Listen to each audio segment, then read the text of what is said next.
नमस्कार दोस्तों, मैं पारुल चौहान आप सभी का स्वागत करती हूं आपके अपने प्यारे से परिवार रोजगार विद अंकित में। कैसे हैं आप सभी? प्रतिभा, आदित्य, नीरज, अभिषेक, सौम्या, सागर, अंकुर, अमित, गौरव और दीपक, विनीत, शबनम, संदीप, शिवा, नरेंद्र, आप सभी को मेरी तरफ से गुड इवनिंग, नमस्ते, राधे राधे, राम राम, शस्त्री अकाल। प्यारे प्यारे बच्चों, कैसे हैं आप सभी? उम्मीद है कि आप बहुत अच्छे होंगे और आपका रिवीजन भी बहुत अच्छा चल रहा होगा।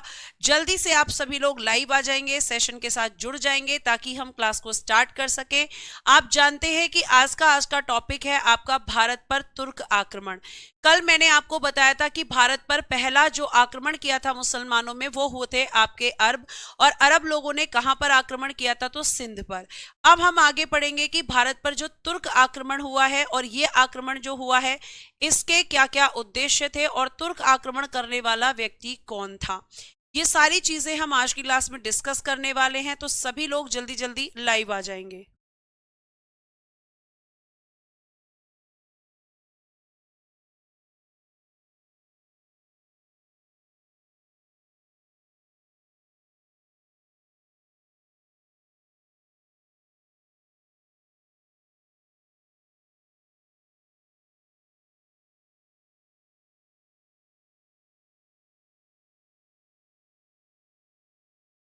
चलो, हेडिंग देना यहां पर और लिखना भारत पर तुर्क आक्रमण। भारत पर तुर्क आक्रमण। भारत पर तुर्क आक्रमण, ये आपकी आज की हेडिंग है कि भारत पर तुर्क आक्रमण की जब हम बात करेंगे प्यारे बच्चे, तो भारत पर जो तुर्क आक्रमण होगा, सबसे पहले तो ध्यान रखना कि ये भी एक मुस्लिम आक्रमण है। और इस तुर्क आक्रमण की जब हम बात करते हैं तो इसका मैम हमें बताना कि उद्देश्य क्या था, भारत में आक्रमण करने का इनका ऑब्जेक्टिव क्या है। तो बेटा देखो, जो एक ऑब्जेक्टिव अरब लोगों का था वही कुछ कुछ ऑब्जेक्टिव इनका भी है, वही उद्देश्य इनका भी है। जैसे मैं अगर आपसे बोलूं तो धन लूटना, क्या करना बेटा जी? धन लूटना, ये इनका उद्देश्य है। क्या लूटना है मैम? धन लूटना, ये इनका उद्देश्य है। पहला उद्देश्य यही है कि भारत में आना और धन लूटना। दूसरा उद्देश्य है बेटा जी इस्लाम का प्रचार प्रसार, इस्लाम का प्रचार प्रसार करना। केवल प्रचार प्रसार तो हम पढ़ते हैं, एक्चुअल में रिलीजन को कन्वर्ट कराना, जिसे हम कहते हैं प्रोपोगेशन।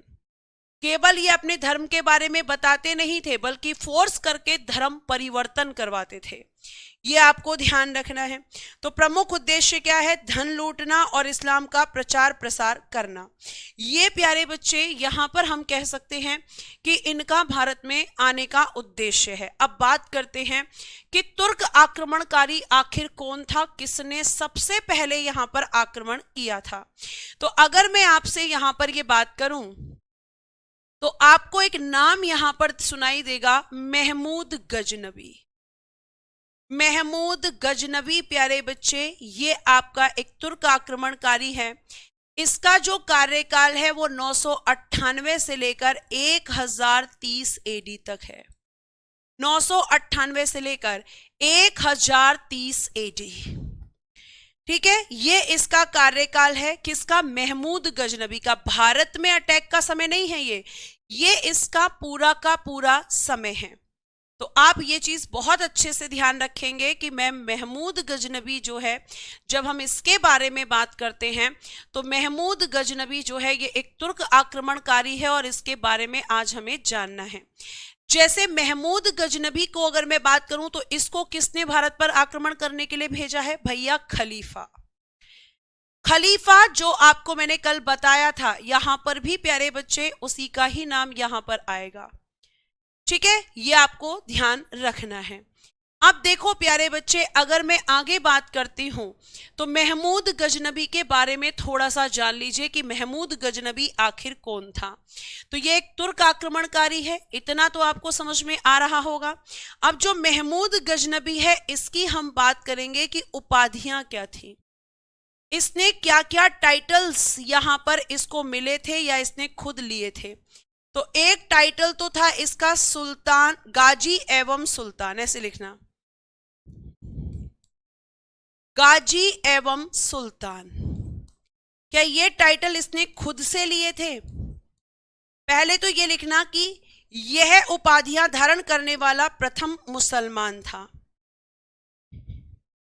ये उपाधियां कौन सी उपाधियां? सुल्तान एवं गाजी की। ये उपाधियां धारण करने वाला प्रथम सुल्तान, धारण करने वाला प्रथम सुल्तान, प्रथम सुल्तान था कौन? महमूद गजनबी। कौन बेटा जी? तो आप कहोगे मैम महमूद गजनबी। कौन था प्यारे बच्चे? महमूद गजनबी। ये आपको ध्यान रखना है। उसके बाद प्यारे बच्चे अगर हम बात करते हैं तो एक इसने उपाधि दी थी अमीन उल मिल्लत, अमीन उल मिल्लत,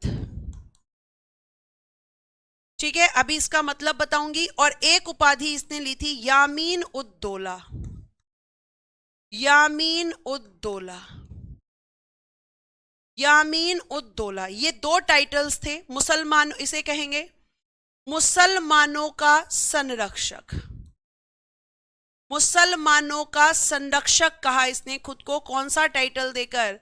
तो मैम अगर हम बात करते हैं अमीन उल मिल्लत, और यामीन उद्दौला मतलब साम्राज्य का दाहिना हाथ, साम्राज्य का दाहिना हाथ। ये दो टाइटल्स बेटा इसके पास थे। और ये दोनों टाइटल प्यारे बच्चे अगर मैं बात करती हूं तो इसको किसने दिए थे? तो बगदाद के खलीफा अल कादिर बिल्ला ने। ये दोनों टाइटल किसने दिए थे? आप कहेंगे मैम बगदाद के खलीफा, ऐसे लिखना। ये दोनों उपाधियां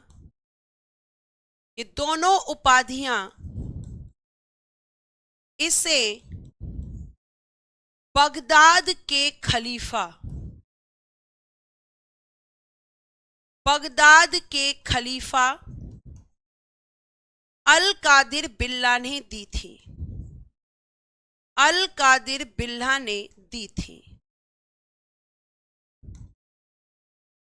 अल कादिर बिल्ला ने दी थी। ये दोनों टाइटल्स किसको? महमूद गजनबी को। ये आप ध्यान रखेंगे, इसके टाइटल से क्वेश्चंस पूछे जाते हैं। एक इसको कहा जाता है मूर्ति भंजक, क्योंकि इसने भारत में आकर मूर्तियों को तोड़ा था मंदिरों के अंदर, यानी मूर्तियों को तोड़ने वाला, मूर्तियों को तोड़ने वाला। ये सब बेटा जी इसके टाइटल्स हैं महमूद गजनबी, जो इसको मिले हैं यहां पर। ये आपको ध्यान रखना है। लिखिए और फिर आगे बढ़ते हैं।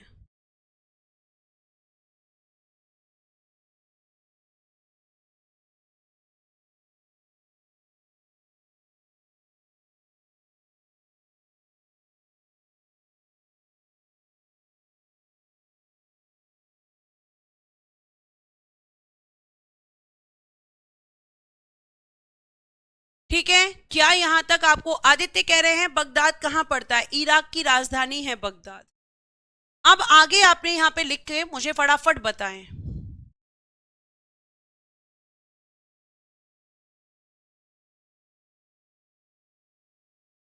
लिख लिया? चलो आगे देखो। आमिर बेटा वो नहीं हो सकता है, फालतू में आप डेली क्यों फालतू की कमेंट करते हैं?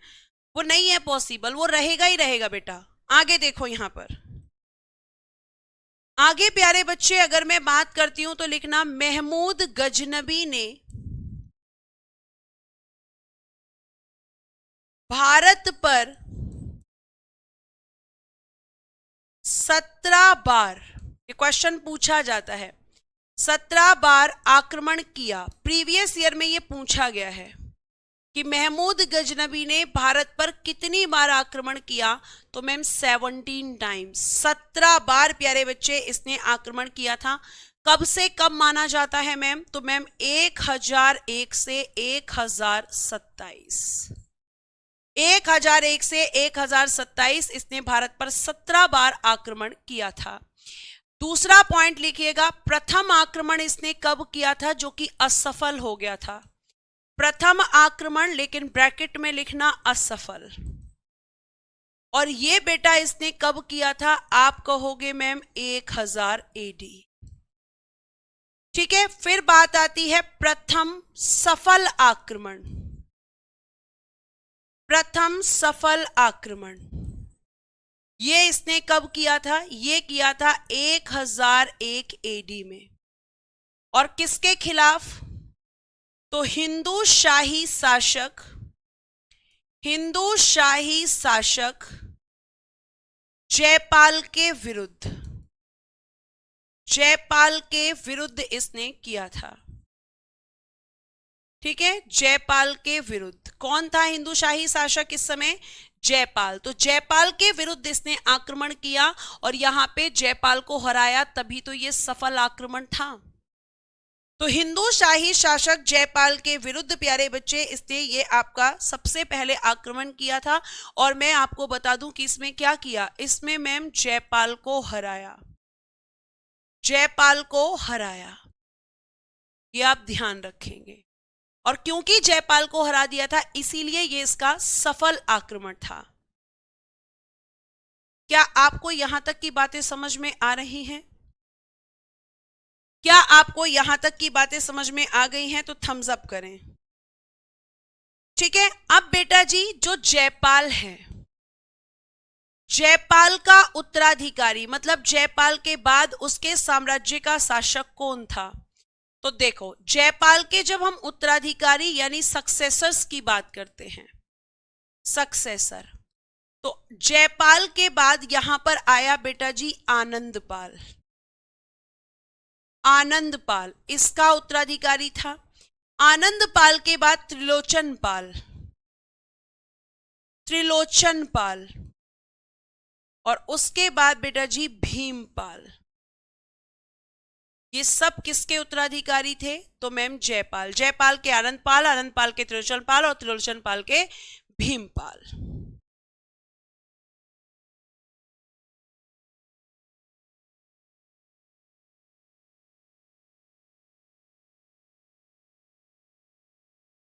क्लियर है।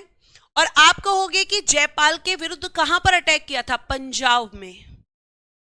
कहां पर किया था, पंजाब में। जयपाल कहां का शासक है, पंजाब का। और पंजाब पे ये दोबारा फिर अटैक करेगा जब आनंदपाल शासक होगा। ये लिख लेना अगर तुम्हें पता नहीं चल रहा है कि जयपाल के विरुद्ध कहां, पंजाब वाले क्षेत्र में। ये आप ध्यान रखेंगे प्यारे बच्चे। ठीक है, इतनी बात आपको समझ में आ रही है।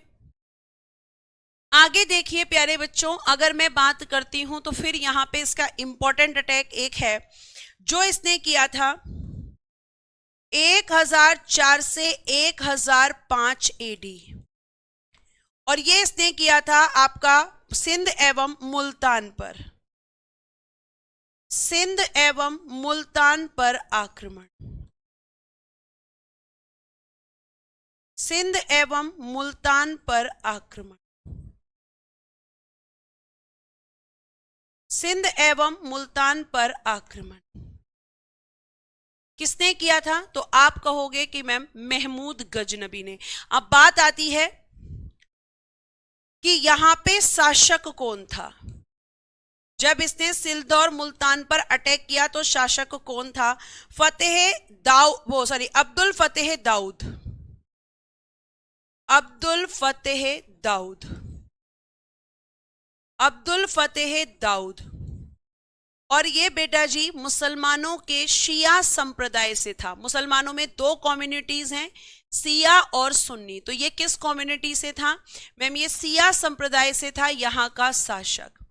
और प्यारे बच्चे लिखना, इसे महमूद गजनबी ने हराया, इसे महमूद गजनबी ने हराया।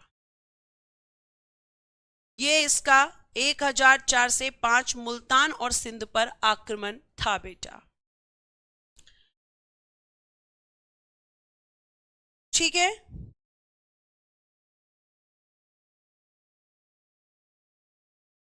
अब लिखिएगा 1008 एडी।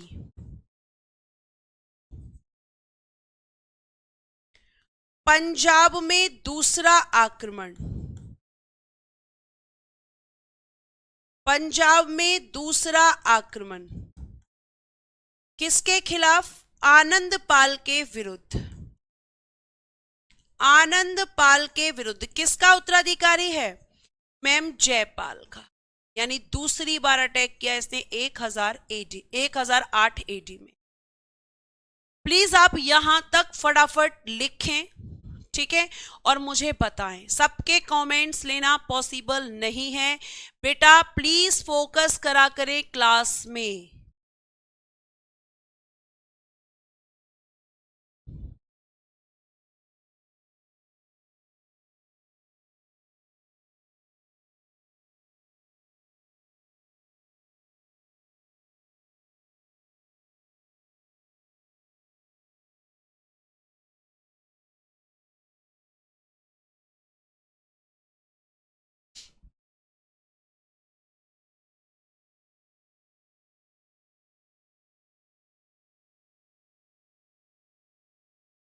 ठीक है, लिख लिया यहां तक?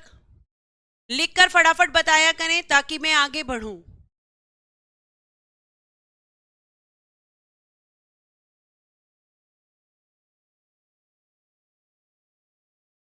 हो गया है? आगे देखिए, तो ये यहां पर इसका 1008 में इसने एक जगह और अटैक किया था, लिखिएगा 1008 एडी में इसने किया था नगरकोट अभियान या नगरकोट आक्रमण। नगरकोट आक्रमण,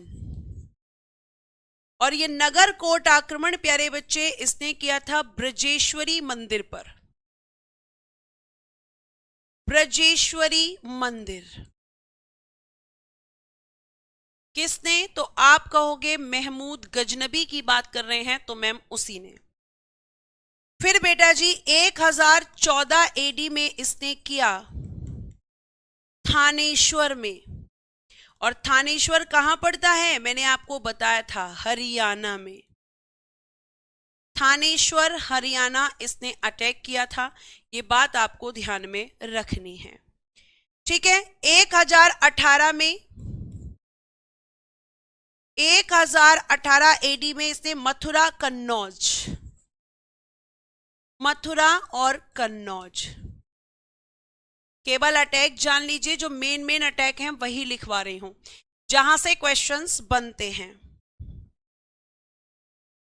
1021-22 चंदेल शासक विद्याधर के विरुद्ध,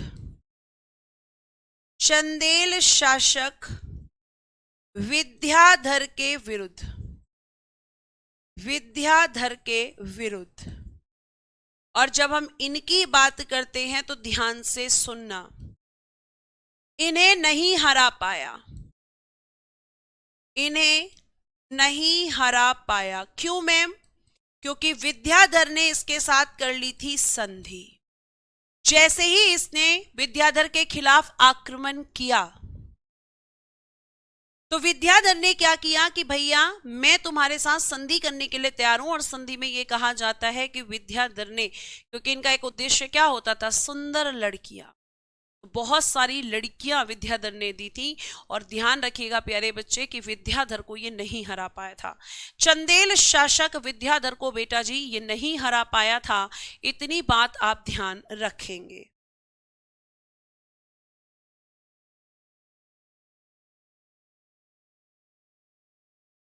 फिर इसने 1024 में किया था, अजमेर के चौहान हुआ करते थे।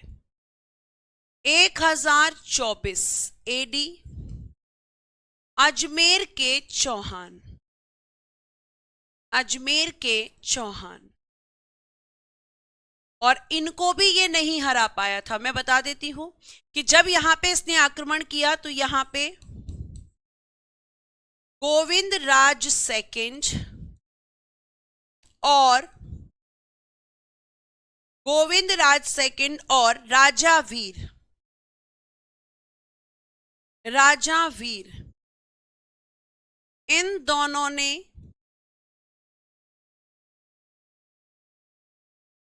महमूद गजनवी को हराया,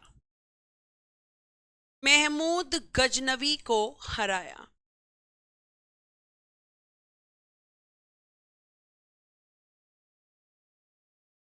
अजमेर के चौहानों ने।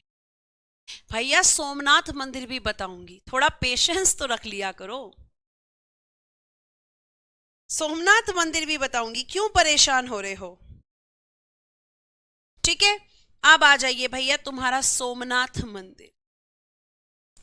लिखना 1025 एडी सोमनाथ मंदिर, सोमनाथ मंदिर कहां पड़ता है? गुजरात। ठीक है, गुजरात में। यहां पर किया था इसने 16वां आक्रमण। 16 नंबर का ये इसका अटैक था बच्चे। बहुत यहां से क्वेश्चन पूछा जाता है, काफी इंपॉर्टेंट था। और जब इसने सोमनाथ मंदिर पर अटैक किया तो यहां से इसने सबसे ज्यादा लूट की थी। कहा जाता है बहुत बड़ी संख्या में लूटपाट की थी प्यारे बच्चे, ये आप ध्यान रखेंगे। बहुत बड़ी संख्या में इसने क्या की थी? लूट की थी। यह आपको ध्यान रखना है। और आप एक चीज को बहुत अच्छे से ध्यान रखेंगे कि अगर मैं आपसे यहां पर बात करूं प्यारे बच्चे, तो आपको एक चीज बहुत अच्छे से ध्यान रखनी है कि जब इसने यहां पर आक्रमण किया तो यहां पे शासक हुआ करता था भीम प्रथम। शासक कौन था यहां पे? भीम प्रथम। और ये किस वंश से था? सोलंकी वंश। तो इसने भीम प्रथम को हराया था। क्या कर दिया था? भीम प्रथम जो है इसको हराया। इसको मतलब भीम प्रथम को महमूद गजनबी ने हराया, ऐसे लिख लेना ताकि कंफ्यूजन ना हो। भीम प्रथम को महमूद गजनबी ने हराया, महमूद गजनबी ने हराया।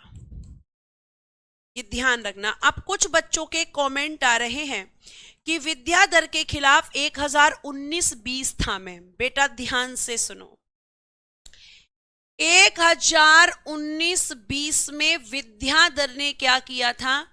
1019-20 में विद्याधर ने महमूद गजनबी के खिलाफ, महमूद गजनबी के खिलाफ एक संघ बनाया था।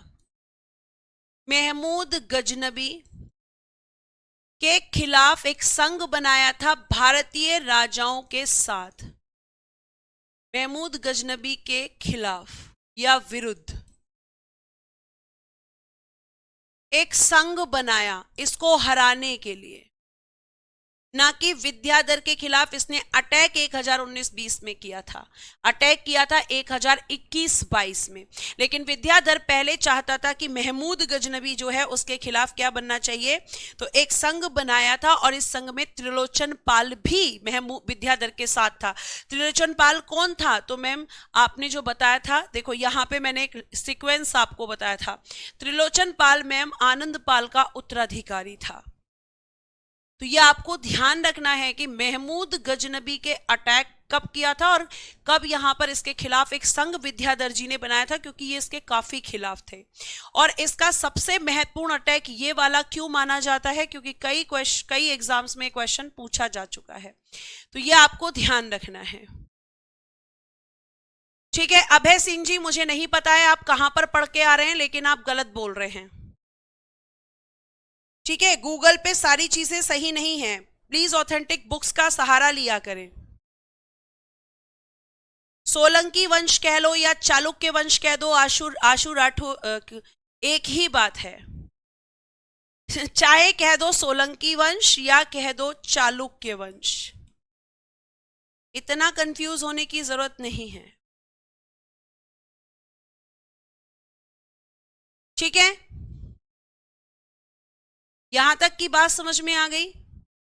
तो भीम प्रथम जो है ये यहाँ का शासक है और सोमनाथ मंदिर पर जब इसने अटैक किया तो इसे सबसे ज्यादा जो है बड़ा अटैक क्यों माना जाता है, क्योंकि यहाँ से इसने काफी बड़ी मात्रा में लूटपाट की थी, बहुत सोना इसने यहाँ से लूटा था।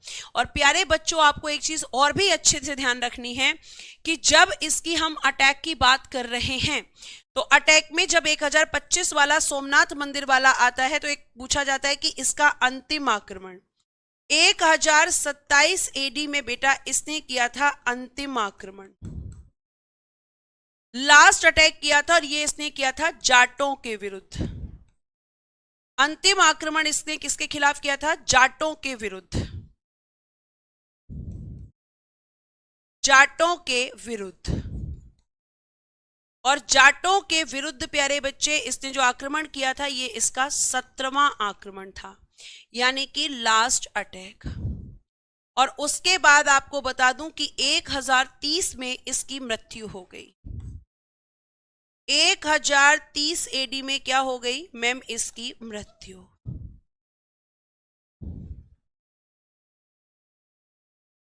ठीक है, ये आपको ध्यान रखना है।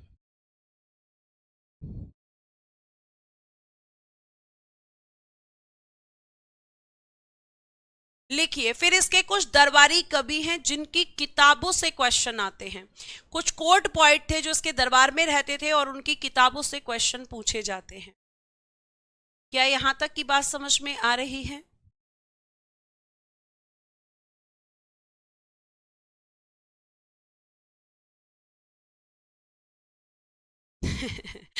मोनेस्टर कह रहे हैं सही रहा, मर गया। ठीक है, आगे चल सकते हैं। बेटा यूपी जीके की क्लास का मुझे जानकारी नहीं है, अगर नहीं हुई होगी तो फिर मुझे जानकारी नहीं है बेटा। ठीक है, लिख लिया यहां तक, आगे चलिए।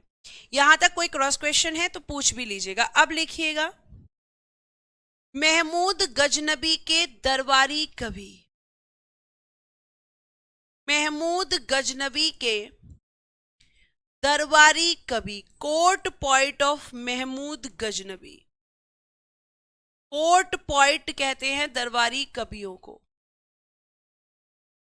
Court point of Mahmud Ghaznavi.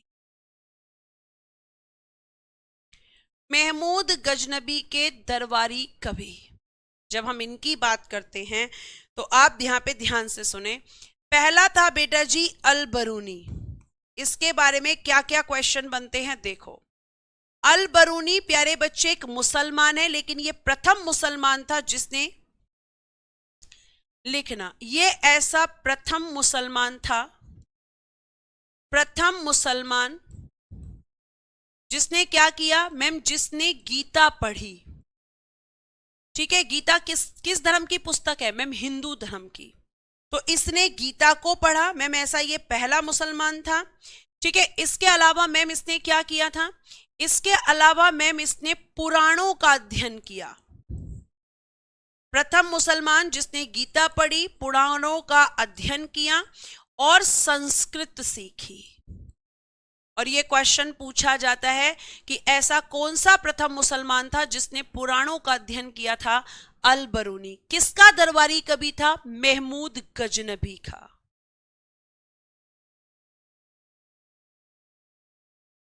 ठीक है, तो आप ध्यान रखेंगे कि महमूद गजनबी का दरबारी कवि एक ऐसा प्रथम मुसलमान था अल बरूनी जिसने मैम पुराणों को पढ़ा, गीता पढ़ी और साथ साथ इसने संस्कृत भाषा को भी सीखा था। और प्यारे बच्चे, इसकी एक बुक है जो काफी पूछी जाती है जिसे हम कहते हैं किताब उल हिंद।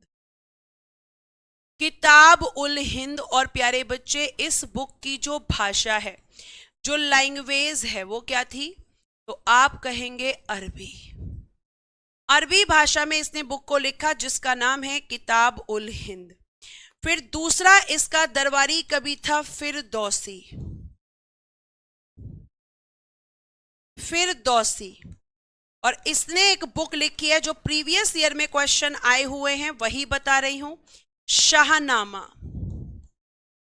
इसने कौन सी बुक लिखी है? शाहनामा फिरदौसी ने लिखी है। और प्यारे बच्चे, इस बुक को कहा जाता है, शाहनामा को, ईरान का महाकाव्य।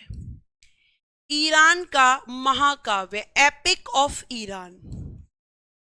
एपिक ऑफ ईरान, ईरान का महाकाव्य। किसकी बुक को? शाहनामा को। और जो फिरदौसी है इसे कहते हैं पूरब का होमर।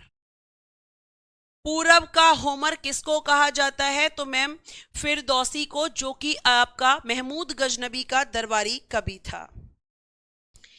एक था बेटा जी इसका दरबारी कवि उत्बी, और इसने एक बुक लिखी है तारीख ए यामिनी। तारीख ए यामिनी, तारीख ए यामिनी, जिसे हम कहते हैं किताब उल यामिनी। किताब उल यामिनी भी आप इसको कह सकते हो, कोई भी ऑप्शन में हो, कंफ्यूज मत होना। मैम तारीख ए यामिनी या किताब उल यामिनी, और इसकी भी भाषा है अरबी। इसने भी किस भाषा में लिखी थी? मैम अरबी भाषा में। ठीक है, तो आपके कितने दरबारी कवि हो गए? अलबरूनी, फिरदौसी, और आप लास्ट लिखिएगा बेहाकी। एक था बेटा जी बेहाकी, और इसने बुक लिखी है तारीख ए सुबुक्तगीन। तारीख ए सुबुक्तगीन, तारीख ए सुबुक्तगीन, तारीख ए सुबुक्तगीन।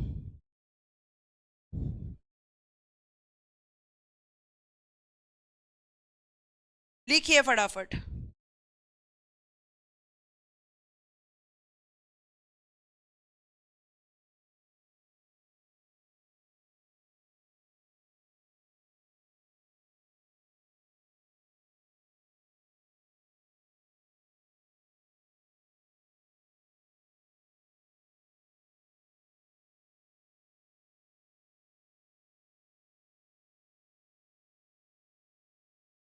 ठीक है, यहां तक की बात समझ में आ गई हो तो फटाफट थम्स अप करें, और फिर मैं पढ़ाऊंगी मोहम्मद गौरी।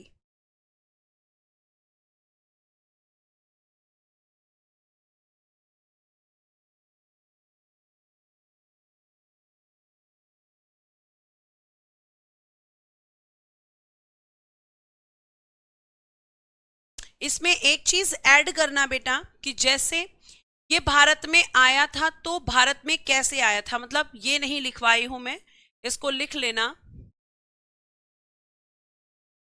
महमूद गजनबी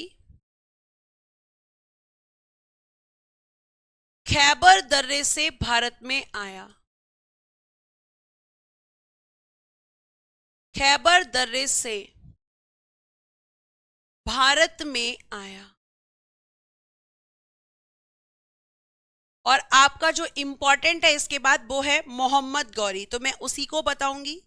बहुत ज्यादा डीप में मैं कई बार बोल चुकी हूं, हमें नहीं जाना है, लेकिन कुछ बच्चे यहां पर समझते ही नहीं कि भाई वो उन्हें यही नहीं पता चलता कि किस पेपर के लिए वो प्रिपरेशन कर रहे हैं। बेहाकी बेटा बेहाकी, लास्ट में मैंने लिखा है बेहाकी।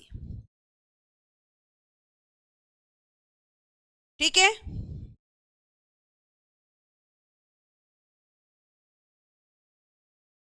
अब देखिए इसके बाद में आप लिखेंगे, इसका पूरा नाम है शिहाबुद्दीन मोहम्मद गौरी। मोहम्मद गौरी,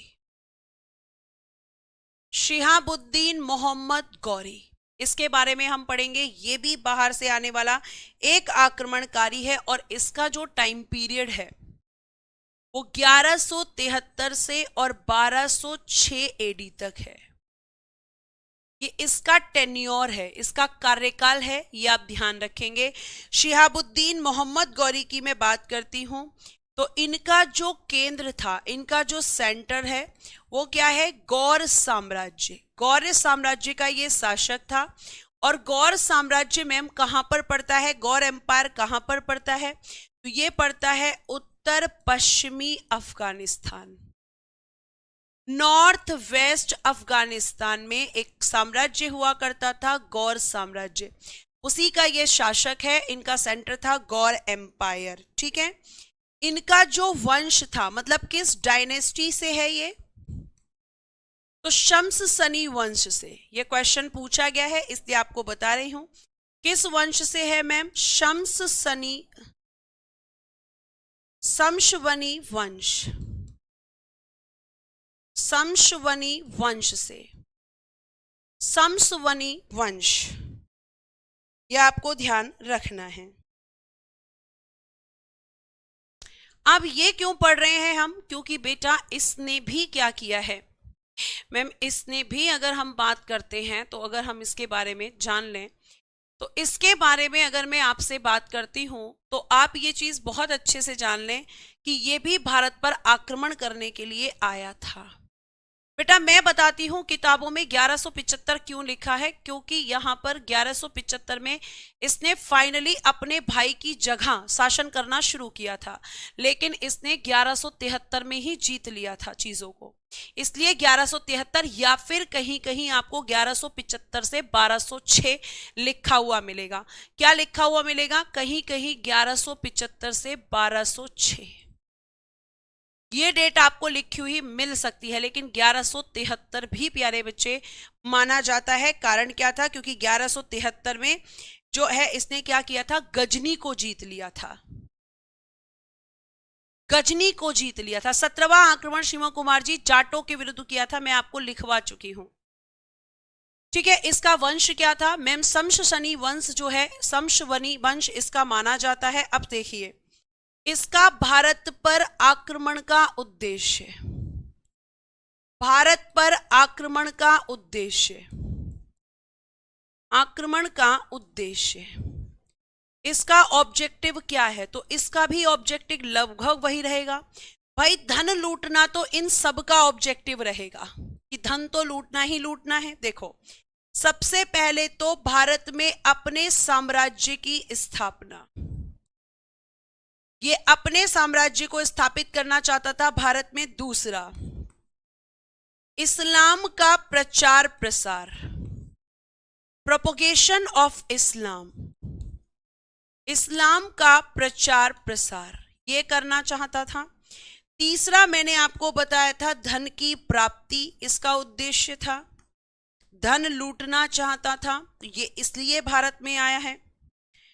ठीक है, और इसके बारे में लिखिएगा, मोहम्मद गौरी गोमल दर्रे से भारत में आया, मोहम्मद गौरी गोमल दर्रे से, गोमल दर्रे से भारत में आया, गोमल दर्रे से भारत आया। कहां से भारत में आया है, गोमल दर्रे से।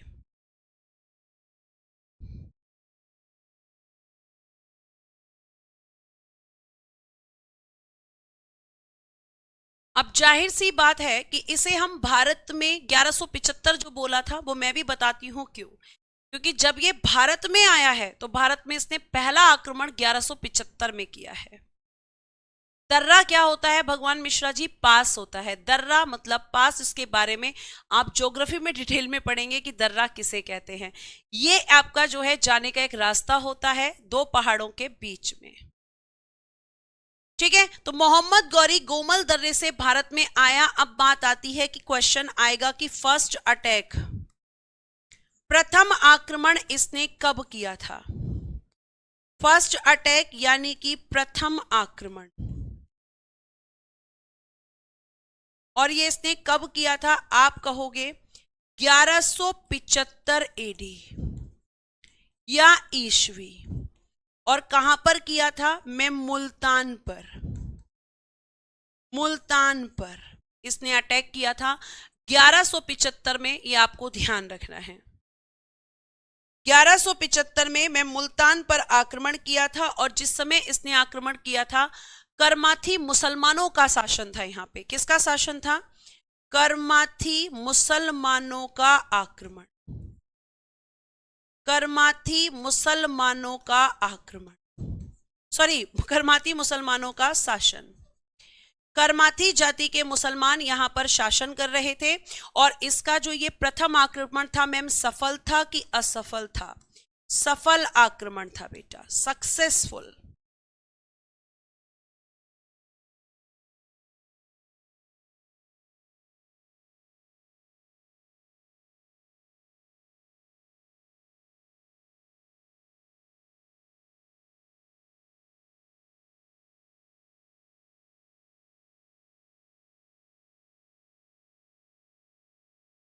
चलो अब तुम्हें एक कहानी सुनाऊंगी। कहानी क्या सुनाऊंगी? अब ये 1178 में कहां पे आक्रमण करेगा? ये करेगा गुजरात में। क्योंकि इसने सोचा कि जब महमूद गजनबी, जब उसने गुजरात में जो शासक है, उस समय तो भीम प्रथम हुआ करता था। और जिस समय, पहले कहानी सुन लो, जिस समय पर मोहम्मद गौरी भारत में आक्रमण करने आया है, तो आपको मैं बता दूं यहाँ पे कि जो भीम प्रथम है उनकी डेथ हो चुकी है। और यहां पर मोहम्मद गौरी ने पहले ये पता लगाया कि भाई गुजरात में इस समय पर किसका शासन है। तो उस समय पर शासन कर रहे थे मूलराज सेकंड। वो कौन थे मैम? भीम प्रथम के पुत्र थे। उन्हें भीम सेकंड या मूलराज सेकंड के नाम से जाना जाता है। और उनकी, क्योंकि वो तो बच्चे थे, तो उनकी जो सुरक्षा कर रही थी वो कर रही थी उनकी मां नायिका देवी। मतलब एक तरीके से जो मेन रोल प्ले कर रही थी या जो मेन तरीके से शासन कर रही थी वो कौन कर रही थी? तो आप कहोगे कि मैम नायिका देवी जी कर रही थी। हाँ, मोहम्मद गौरी को लगा कि ये तो एक लेडी है, ये क्या मेरा बिगाड़ लेंगी, है ना, ये मेरा क्या बिगाड़ लेंगी। तो आपको मैं बता दूं कि जब यहां पर इतना इसने सोचा नहीं और फिर ये सीधा घुस गया गुजरात में। और गुजरात में जाकर इसने जब अटैक किया तो नायिका देवी से इसका युद्ध हुआ। और उस युद्ध का नाम है बेटा जी कायद्रा का युद्ध। और जब नायिका देवी और आपका कहा जाता है मोहम्मद गौरी के बीच में युद्ध हुआ, तो ये भी कहा जाता है कि नायिका देवी ने क्या किया था? मोहम्मद गौरी की, जो कहते हैं कि जो उसका इतनी बुरी तरीके से उसको हराया था, और मोहम्मद गौरी का जो मतलब एक तरीके से प्राइवेट पार्ट है, वहां पर तलवार भी लग गई थी। और कहा जाता है कि नायिका देवी ने इसे नपुंसक बना दिया था उस युद्ध में, ऐसा कहा जाता है। और इतनी बहादुरी से लड़ी थी, इतनी बहादुरी से लड़ी थी प्यारे बच्चे। अरे बेटा, पाटन गुजरात में ही तो पड़ता है सुषमा, पाटन गुजरात में ही पड़ता है। तो जब यहाँ पे अगर मैं बात करती हूं तो यहाँ पे क्या हुआ कि भैया ऐसे नपुंसक बना दिया। और ये कहा जाता है कि इसने दोबारा फिर गुजरात की तरफ मुड़कर नहीं देखा। इतनी इसकी हालत खराब हो गई थी, तो इसने क्या किया? अपने दुश्मन को कमजोर मान लिया। तो ये था इसका गुजरात का अटैक, ये आपको ध्यान रखना है। तो आप यहां पे अब आगे लिखेंगे कि 1178 1175 में इसने कहा किया है मुल्तान पर, और 1178 में 1178 एडी ये इसका दूसरा आक्रमण था, सेकंड अटैक, दूसरा आक्रमण। और कहां पर किया है? तो मैम पाटन गुजरात। कहां पर किया था मैम? पाटन। पाटन कहां पड़ता है? गुजरात में। बस रट के बैठ जाते हैं, मैम पाटन में किया था, पाटन में किया था। अरे भैया, पाटन गुजरात में ही पड़ता है, ठीक है, पाटन गुजरात में किया था। और इस समय पर प्यारे बच्चे, इस समय गुजरात का शासक कौन था? तो इस समय मैंने आपको बताया था कि शासक कौन था, तो मैम उसको हम कहते हैं मूलराज सेकंड। मूलराज सेकंड, या कई जगह आपको लिखा मिलेगा भीम सेकंड। और ये किस वंश से थे मैम? सोलंकी वंश। पीछे भी मैंने लिखवाया है। और यहां पर वास्तविक नेतृत्व कौन कर रही थी? तो मैम मूलराज सेकंड तो एक बच्चे थे, तो यहां पर जो वास्तविक नेतृत्व कर रही थी वो कर रही थी नायिका देवी जी। वास्तविक नेतृत्व किसने किया था मैम? नायिका देवी जी ने, क्योंकि मूलराज सेकंड बहुत छोटे थे, बच्चे थे। और नायिका देवी कौन है? इनकी मां है। नायिका देवी बेटा कौन है? तो आप कहेंगे कि मैम मूलराज सेकंड की मां भीम प्रथम की पत्नी है नायिका देवी, जो वास्तविक तरीके से यहाँ पर क्या कर रही थी मैम? शासन कर रही थी। अब जब यहाँ पे शासन कर रही थी तो बेटा जी फिर क्या हुआ मैम? यहाँ पर हुआ कायद्रा का युद्ध। कायद्रा का युद्ध हुआ। और ये युद्ध किस किस के बीच में हुआ? तो मैम ये कायदरा का युद्ध हुआ था मोहम्मद गौरी वर्सेस नायिका देवी जी। नायिका देवी जी, ठीक है। नायिका देवी जी कौन है? याद ना रहे तो लिख लेना, मूलराज सेकंड की मां है। मूलराज सेकंड की मां है, ठीक है। और नायिका देवी जी की इसमें जीत हुई थी और मोहम्मद गौरी की हार। ये कहानी मैं आपको पहले ही सुना चुकी हूं। नायिका देवी जी ने मोहम्मद गौरी की हालत खराब कर दी थी। मोहम्मद गौरी को इतनी बुरी तरह से हराया था कि अब मोहम्मद गौरी तुम इस तरफ यहां पर बिल्कुल भी नहीं देखोगे।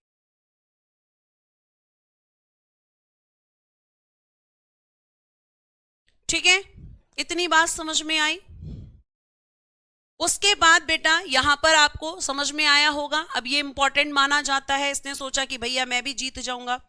फिर बेटा 1179 में इसने कश्मीर, पेशावर और सिंध पर अटैक किया।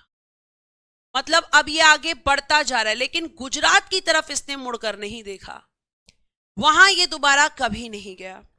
1186 में ये कहां पहुंच गया? लाहौर। अब चिंता होगी पृथ्वीराज चौहान जी को, क्योंकि ये आगे बढ़ता चला जा रहा है। और जैसे ही ये पहुंचेगा 1188 में भटिंडा अभियान करने, और भटिंडा अभियान जब इसने किया तो यहां पे क्या जीता था इसने? तबर हिंद को जीता।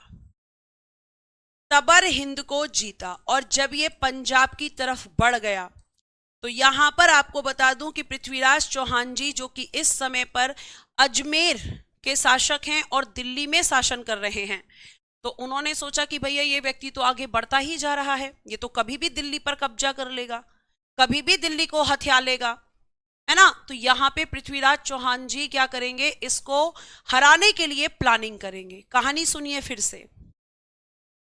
तो ये कहा जाता है कि पृथ्वीराज चौहान जी ने जब यहां पर प्लानिंग की तो इसको बिल्कुल ये खबर नहीं लगने दी कि वो उसके खिलाफ युद्ध छेड़ने वाले हैं। नहीं खबर लगने दी पृथ्वीराज चौहान जी ने। और पृथ्वीराज चौहान जी ने क्या कर दिया? इसके खिलाफ अटैक कर दिया, मतलब इसके खिलाफ युद्ध कर दिया, जिसे आप इतिहास में तराइन के प्रथम युद्ध के नाम से जानते हैं। और इस युद्ध में पृथ्वीराज चौहान जी ने मोहम्मद गौरी को हरा दिया था। और मैं आपको एक और चीज बता दूं कि जब तराइन का प्रथम युद्ध हुआ था, जिसे हम पृथ्वीराज चौहान जी जो है, जिसे हम दुश्मन के रूप में जानते हैं पृथ्वीराज चौहान जी के, जयचंद जी, तो जयचंद ने भी अपनी सेनाओं को भेजा था। लेकिन फिर दुश्मनी क्यों हुई? क्योंकि पृथ्वीराज चौहान जी ने इस युद्ध को जीतने के बाद जिन राजाओं ने उनका साथ दिया था उन पर भी अटैक किया, और उसमें जयचंद भी शामिल था। तो जयचंद यहां से चिढ़ गया पृथ्वीराज चौहान जी से बहुत ज्यादा, और वो पहले से भी चिढ़ा हुआ था, क्योंकि पृथ्वीराज चौहान जी और जयचंद के जो नाना जी हैं, कहा जाता है एक ही थे, और उन्होंने दिल्ली की गद्दी पृथ्वीराज चौहान जी को दे दी थी, जयचंद को नहीं दी थी। एक ये भी दुश्मनी का कारण था। लेकिन उसके बाद भी जयचंद ने मदद की, लेकिन पृथ्वीराज चौहान जी ने उसी पर अटैक किया, तो दुश्मनी और ज्यादा पक्की हो गई। ठीक है, ये आपको ध्यान रखना है। अब देखो यहां पर अगर हम बात करते हैं, भटिंडा अभियान जब किया तो क्या किया मैम? तबर हिंद को जीता। और जैसे ही इसने तबर हिंद को जीता, पृथ्वीराज चौहान जी की क्या हुई? पृथ्वीराज चौहान जी की नजर पड़ी, और लिखना यही जीत तराइन के प्रथम युद्ध का कारण बनी। तराइन के प्रथम युद्ध का कारण बनी। प्रथम युद्ध का कारण बनी। तो आपको ध्यान रखना है कि पृथ्वीराज चौहान जी ने अचानक अटैक किया था। तो लिखिएगा 1191 एडी तराइन का प्रथम युद्ध। तराइन का प्रथम युद्ध। अब इतना तो आपको पता ही है कि किस किस के बीच में हुआ था। तो मैम एक तरफ था मोहम्मद गौरी। पृथ्वीराज चौहान जी ने कोई वार्निंग नहीं दी, कोई तैयारी का समय नहीं दिया था।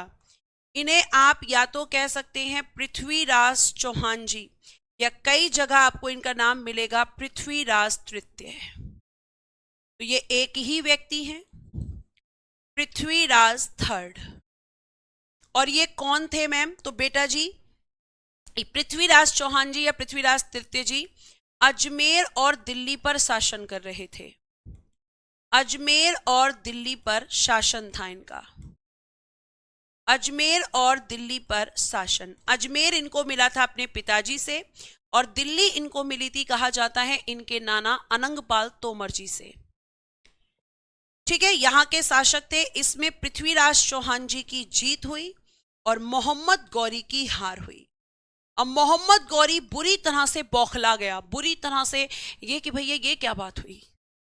और कहा जाता है कि 1192 में जब तराइन का दूसरा युद्ध हुआ तो जैसा पृथ्वीराज चौहान जी ने किया था वैसा ही मोहम्मद गौरी ने पृथ्वीराज चौहान जी पर अचानक अटैक किया था और पृथ्वीराज चौहान जी को हरा दिया। और कुछ इतिहासकार कहते हैं हराने के बाद मार दिया, लेकिन कुछ इतिहासकार क्या कहते हैं, कुछ इतिहासकार कहते हैं कि मारा नहीं था भाई, बल्कि कैदी बना लिया था और अपने अधीन शासन करवाया था।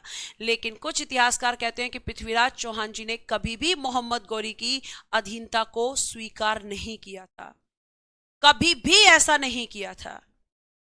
ठीक है, तो ये आप ध्यान रखेंगे। मैम पृथ्वीराज चौहान जी आपके वंश से थे जी। ठीक है, तो ये आपको ध्यान रखना है कि पृथ्वीराज चौहान जी कहाँ के शासक थे, अजमेर और दिल्ली के शासक थे और तराइन के प्रथम युद्ध में इन्होंने मोहम्मद गौरी को हरा दिया था।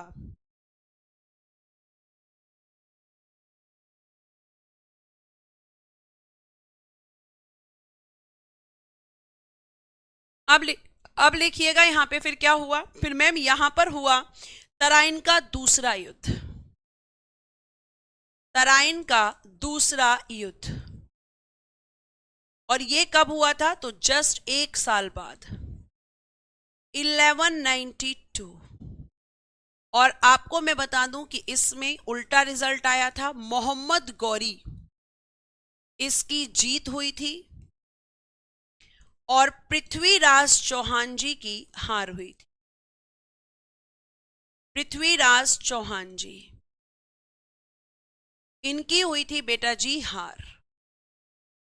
और आपको मैं एक चीज और बता दूं कि पृथ्वीराज चौहान जी के बारे में जान लीजिए कि जो पृथ्वीराज चौहान जी हैं इनकी प्रेमिका का नाम था संयोगिता। संयोगिता। और ये जो संयोगिता थी वो कौन थी, जयचंद की बेटी थी।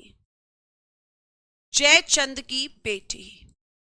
और जयचंद कौन था, तो पृथ्वीराज चौहान जी का मौसेरा भाई, यानी आपस में मौसेरे भाई थे ये। ठीक है, यानी संयोगिता जो है वो पृथ्वीराज चौहान जी की भतीजी लगती थी एक तरीके से। और बेटा आगे भी सुन लो, पृथ्वीराज चौहान जी जो हैं इनके पिताजी कौन थे, तो इनके पिताजी का नाम था सोमेश्वर सिंह चौहान जी। सोमेश्वर सिंह चौहान जी ये इनके पिताजी थे। ठीक है, और पृथ्वीराज चौहान जी को दिल्ली किससे मिला था, दिल्ली मिला अपने नाना अनंगपाल तोमर जी से। अपने नाना अनंगपाल तोमर जी से। अनंगपाल तोमर जी से।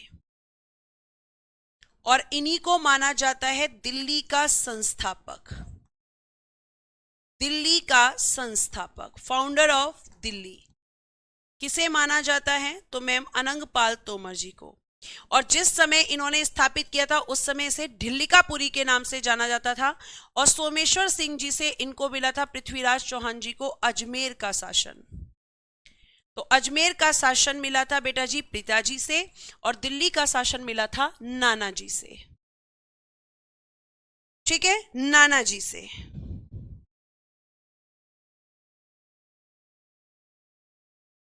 जब इन्होंने स्थापना की थी तो नाम क्या था, लिख लीजिएगा, मैं लिखना भूल गई, ढिल्लिकापुरी।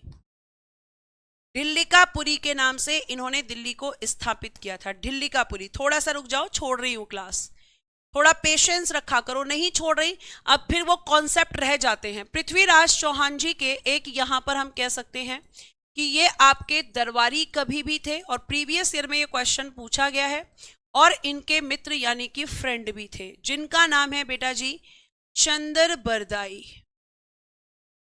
चंदर बरदाई। और इन्होंने लिखी थी पृथ्वीराज रासो। पृथ्वीराज रासो किसने लिखी थी? पृथ्वीराज रासो इन्होंने लिखी थी ये बुक। ठीक है, किसने? चंदर बरदाई ने, जो कि इनके मित्र भी थे और इनके कह सकते हैं कि मैम यहां पर दरबारी कभी भी थे।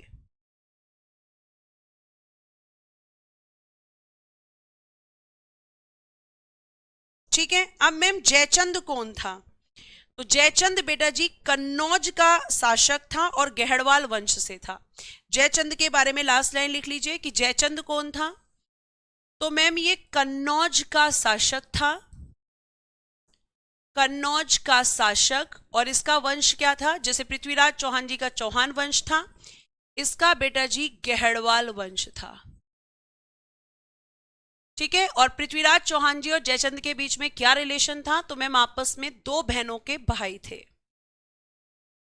और कल मैं रिवीजन स्लाइड बनाऊंगी इनकी, इसको खत्म करके। ठीक है, क्योंकि अब हम पढ़ेंगे अगली क्लास में आपका चंदावर का युद्ध। कल मोहम्मद गौरी को हम खत्म करेंगे, मतलब मोहम्मद गौरी वाला चैप्टर, और साथ साथ हम दिल्ली सल्तनत को शुरू करेंगे। अभिषेक कुमार जी जो होम गार्ड में क्वेश्चन आएगा वो ये आएगा, लेकिन इनका इंट्रोडक्शन देना भी तो जरूरी है कि भैया ये कौन है।